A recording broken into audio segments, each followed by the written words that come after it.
Boa tarde, está com o programa Eclésia. Lá mais para a frente trazemos-lhe novas abordagens do Concílio Vaticano II, para já a atualidade da Igreja. A celebrar 45 anos, a Universidade Católica Portuguesa aproveita o momento para repensar a sua identidade e missão.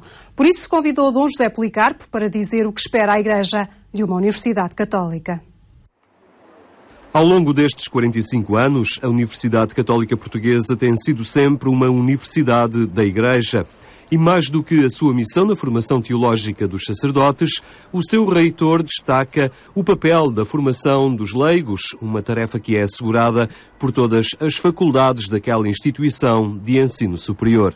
Se em muitos casos podemos manifestar a nossa insatisfação por não termos conseguido aquilo que desejávamos, por outro lado, quando olhamos para trás e vemos tantos leigos católicos empenhados, saídos da Universidade Católica nas mais variadas batalhas e combates, bons combates, isso enche-nos de satisfação. E é um motivo para redobrarmos o nosso entusiasmo em continuar esse serviço à Igreja.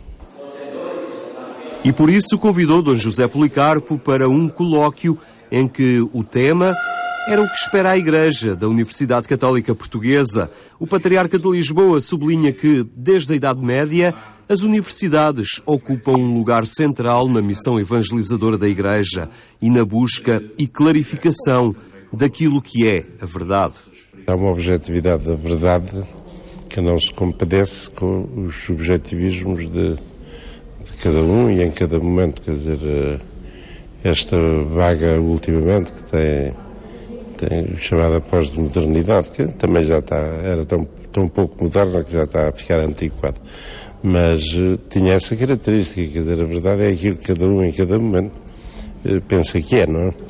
É evidente que por aí não se vai a lado nenhum e as universidades, quer no processo científico em si mesmo, quer na fidelidade a uma tradição, que é o caso concreto de uma Universidade Católica, tem um papel importante para essa objetividade da verdade e por isso mesmo um papel decisivo no caldear das culturas, e esse é outro aspecto que a Universidade Católica tem como missão, é promover para já uma harmonia dos saberes, que é um dos problemas hoje da Universidade Contemporânea. Perante professores e colaboradores da Universidade Católica Portuguesa, Dom José destacou o papel central desta instituição no panorama educativo, recordando uma vez mais que esta é uma escola pública e que assim deve ser entendida pelo Estado. A Universidade Católica é uma universidade da Igreja que é tão pública como o Estado. E é mais antiga que o Estado. Se não são capazes de encontrar formulações jurídicas para este facto, que as inventem. Mas a Universidade Católica não é equiparável a uma universidade privada. Se teima em considerar que a Universidade Católica é uma universidade privada, e portanto isso depois tem consequência em todos os projetos de financiamento e, sobretudo, não perceber que ao financiar uma universidade não se financia a entidade proprietária. Financiam-se as pessoas que a frequentam e que nela caminham. Um momento de partilha e encontro para sublinhar a dimensão fundamental desta casa, que é a busca e serviço da verdade. Projetos e práticas pastorais em escola católica foi o tema escolhido para mais uma formação dos agentes pastorais de escolas católicas. Uma forma de trocar experiências e de encontrar em conjunto formas mais eficazes de construir um projeto pastoral mais abrangente. Um encontro que juntou em Fátima cerca de 150 agentes pastorais de escolas católicas portuguesas. Durante todo o dia debateram-se novas formas de gerir as práticas pastorais no meio escolar. A Escola Católica tem um projeto e o projeto é um projeto de crescimento da fé. É um projeto de levar os nossos alunos e as nossas famílias a crescerem, a testemunharem a fé. E crescem e testemunham a fé na medida em que também se desenvolvem intelectualmente, se desenvolvem culturalmente, se desenvolvem fisicamente. Cresce-se em idade, fisicamente, em sabedoria e na graça de Deus, como diz o Evangelho a propósito de Jesus de Nazaré, pequeno.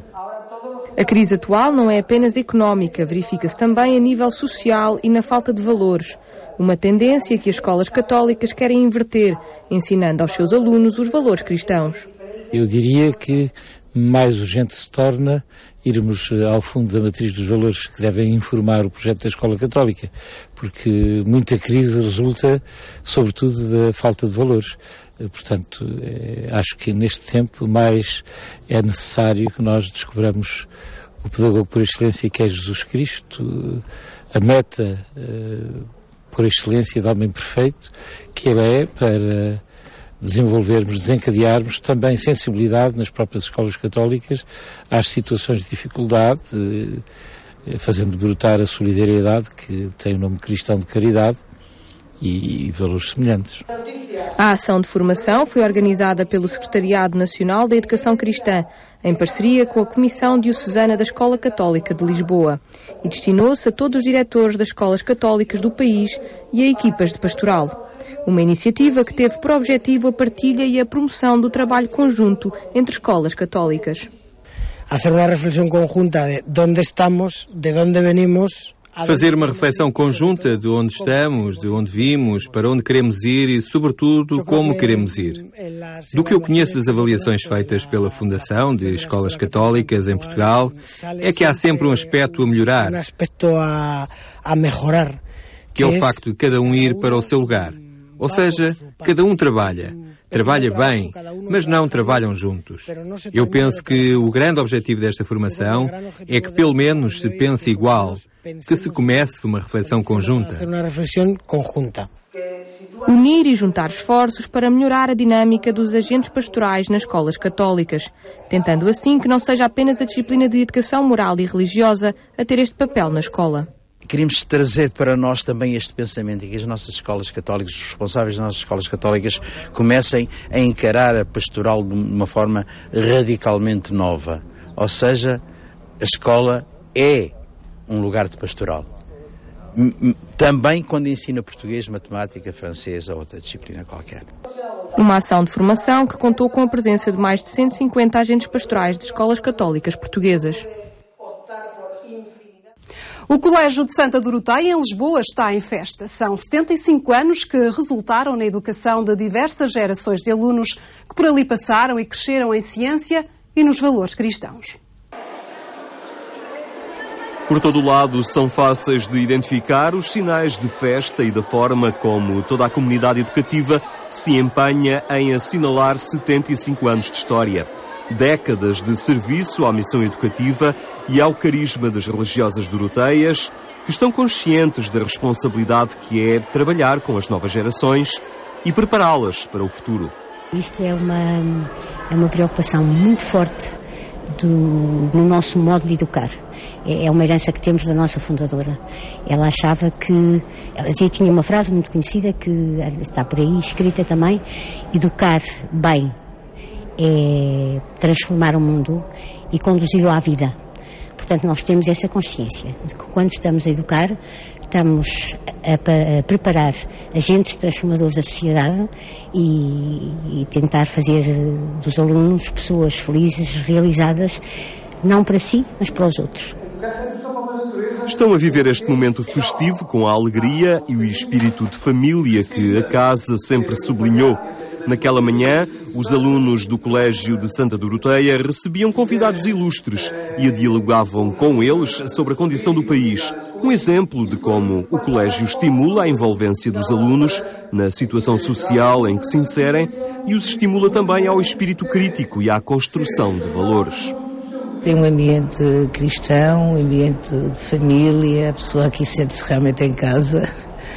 E os alunos também é muito gratificante, porque os mais velhos a gente encontra-os e eles fazem-nos uma festa muito grande e com muitas saudades. Por isso o colégio transmite-lhes mesmo esses valores, preocupam-se com o caráter e com as pessoas, individualmente, com cada um, e eles estão aqui quase o tempo todo connosco e é gratificante. Presidente da Associação Portuguesa A comunidade docente é um setor sensível desta instituição, é ela a responsável pela qualidade do ensino, mas assente também a realização profissional que se consegue em projetos como este. A nível da realização pessoal é muito importante, porque no fundo ensinar não é apenas uma transmissão de conteúdos, mas uma transmissão de valores. E acho que em 30 anos o que é gratificante é que muitas vezes, como agora, por exemplo, nós vemos os frutos do nosso trabalho. Porque às vezes, quando eles saem, ainda são adolescentes, ainda, de uma certa maneira, ainda não se vê muito bem. Mas anos mais tarde, quando os revemos, realmente verificamos que não foi em vão que fizemos alguma coisa por isso, e acho que é muito importante, mais do que transmitir conteúdos, e cada vez mais na sociedade em que vivemos, transmitir determinados valores. Os alunos sentem-se em família e num ambiente descontraído que promove a proximidade e o crescimento. É um colégio mais familiar e acho que nós somos aqui recebidos e acolhidos pelos professores e pelas irmãs de uma maneira diferente e especial, e acho que mais que um colégio é uma casa onde nós nos sentimos muito acompanhados e também temos uma grande ajuda por diferentes professores e mesmo as irmãs dão-nos muito acompanhamento. As religiosas doroteias têm vários projetos e instituições de ensino, muitas delas viradas para o campo social e para o apoio aos mais desfavorecidos. No entanto, em concreto, este colégio continua apenas ao alcance de alguns. A diretora da escola gostaria que as políticas da educação fossem mais democráticas e equitativas. E para haver oportunidade de escolha, nem sequer é preciso legislar. Aliás, está consignado na Constituição do país. Portanto, a liberdade de ensino, a liberdade de aprender e de ensinar. Portanto, deveria ser. Claro, por motivos óbvios, sobretudo neste momento, às vezes também não é tanto, mas deveria ser reconhecida a liberdade. E o direito a todos de escolherem o tipo de educação que querem para os seus filhos. Confessional ou não confessional, mas cada um poder escolher o tipo de escola que quer para os seus filhos e não se limitar a ter de frequentar a escola da área de residência. 75 anos de uma escola que se distingue pela excelência de ensino, mas principalmente pela proposta cristã com que os seus alunos são desafiados a olhar o mundo. Espaço agora para a rubrica que vai marcando as terças-feiras por ocasião da celebração dos 50 anos do início do Concílio Vaticano II. Henrique Matos traz-nos hoje um novo convidado para a abordagem deste importante acontecimento na vida da Igreja.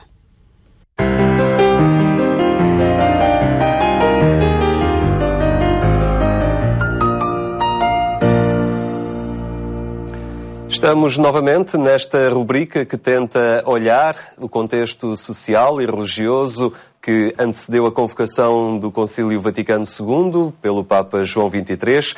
Connosco em estúdio está hoje o cônego Francisco Senra Coelho, é doutorado em História Eclesiástica pela Pontifícia Universidade Gregoriana de Roma e também professor no Instituto Superior de Teologia de Évora. Muito obrigado por estar hoje aqui na nossa companhia. O que é que leva João XXIII a convocar o Concílio Vaticano II? Este Papa terá percebido que a Igreja, de alguma forma, estava desajustada à realidade histórica, à realidade social daquele tempo. É com imenso gosto que estou aqui e com toda a alegria partilhar esta reflexão. O Papa João XXIII é eleito a 28 de outubro de 1958. Havia um conjunto de realidades que cercavam a Europa e o mundo que faziam exatamente o Papa pensar. Surgia um grande movimento ligado à consciencialização dos povos face à sua autonomia, à sua independência. Era posta em causa toda a colonização e era posta em causa a presença da Igreja na sua ação missionária enquanto instrumento de uma cultura ocidental. Conjuntamente com os movimentos de libertação e de autonomia dos povos, sobretudo africanos e da Ásia, surgia também uma reação à presença da Igreja na vida missionária. Uma grande mudança tinha operado, de facto, a Primeira e a Segunda Guerra Mundial na Europa. Um segundo aspecto. 1914, 1918, 1939, 1945, fez perceber a Europa de que as certezas do século XIX, a nível da ciência, sobretudo o positivismo, uma visão em que era possível resolver todos os problemas do homem através de uma filosofia onde Deus não estava presente, humanismos sem a presença e a referência de Deus, observaram a falência, de facto, dessas propostas. Não podemos esquecer o humanismo que ruiu na violência, enfim, na Alemanha, o fascismo italiano, toda a questão relacionada com os LACs, não é? Que foram surgindo na União Soviética. Começou-se a perceber com clareza uma falência muito grande também aqui na própria Península Ibérica, das propostas quer franquistas, quer salazaristas. Havia, de facto, uma decepção com a proposta cheia de otimismo de que era possível construir uma Europa e um mundo apenas com critérios laicos. De alguma forma, o que não se esperava era que João XXIII, um Papa já com alguma idade, tivesse essa leitura da realidade e quisesse avançar com este empreendimento. Totalmente. Esta Europa encontrou, de facto, algo de surpreendente na proposta de um homem com 77 anos. Quando ele foi eleito Papa, não era uma pessoa muito conhecida. Exatamente a 28 de outubro de 1958, aparece um homem que é visto como um homem apenas de transição. Foi grande a surpresa. Ele percebeu que eram necessárias três coisas. Era necessário fazer em Roma uma revisão da sua própria diocese, ele é bispo de Roma, um sínodo romano, para a cidade de Roma, que havia de acontecer de 24 a 31 de janeiro de 1960, que era preciso, perante este mundo novo, que olhava para a Igreja com muitas perguntas e interrogações, fazer, de facto, um ajustamento na sua linguagem. Pela primeira vez, em junho de 1959, ele utiliza o termo adjornamento. A Igreja tem que se abrir ao mundo, tem que deixar de ser uma cidadela fechada, uma ilha próxima, mas fora da cidade, e muito menos uma torre de homenagem que se defende. Tem que se abrir ao mundo. Tinham surgido novas realidades a par deste contexto que abordamos. O movimento ecuménico tinha surgido na Holanda com um especial ênfase. Tinha surgido com Odo Kassel toda uma preocupação litúrgica de renovamento da celebração da Igreja. A posição de Pio X das crianças poderem comungar logo desde pequeninas e participar na Eucaristia fez com que houvesse uma maior consciência de participação. Era necessário rever o direito canónico e o Papa percebeu isso, era o terceiro ponto. Fazer, de facto, uma Igreja bem mais próxima e, ao mesmo tempo, capaz de comunicar com estes desejos de missionação, com inculturação nos novos povos e nas novas realidades. Naquele dia, em São Paulo fora de Muros, quando ele anuncia aos cardeais esta intenção, de alguma forma, colhe-os de surpresa. 25 de janeiro de 1959, exatamente a festa da conversão de São Paulo. Acolhe-os de surpresa e podemos também pensar com uma certa certeza histórica que o Papa João XXIII não tinha o alcance todo do que ia ser o concílio. Ele imaginava uma realização de 3 meses. Não era capaz de abarcar as exigências que se iam pôr. Facilmente ele começou logo a perceber, no Pentecostes de 1959, pela primeira comissão preparatória do concílio, que ia ser exigente. E no Pentecostes de 1960, ele faz uma nova comissão, a segunda parte preparatória do concílio, com 10 comissões, uma das quais já dedicada à questão ecuménica, com o cardeal Beia, um membro da Cúria Pontifícia, e começa a perceber o alcance que o concílio vai colocar. Mas ele era um homem bom, um homem cheio de esperança, um carisma, um homem de Deus, e todo esse desafio não o assustava. Pelo contrário, dava-lhe ainda mais dinamismo de ir para o concílio com toda a certeza. E quando ele faz exatamente a convocatória do concílio, a 25 de dezembro de 1961, para o ano de 62, fixa a data para o 11 de outubro de 1962, ele desloca-se a 2 santuários, a Loreto e a Assis. Uma semana antes, para pôr nas mãos de Nossa Senhora e olhar para a figura de Francisco de Assis, o homem com um coração pobre, o homem que traz Cristo à humanidade através da valorização do seu nascimento entre os pobres no primeiro presépio que celebrou e realizou em Greccio e com a vivência da paixão do Senhor. O Francisco de Assis da ecologia, dos animais, da natureza, ele vai a Assis exatamente pedir a intercessão deste santo para que a Igreja aprenda a ser simples e a voltar ao Evangelho. E confia à Nossa Senhora de Loreto esta grande ação do concílio. Foi um homem que partiu com esperança e com a certeza de que, apesar de muitas questões se colocarem à Igreja, o Espírito Santo estava com ela. Muito bem, são pontos de vista certamente determinantes que levaram à convocação do Concílio Vaticano II. Tivemos em análise estes pontos nesta nossa rubrica. Voltaremos a eles e a outras vertentes que estiveram na base da convocação do Concílio Vaticano II de hoje a 8 dias.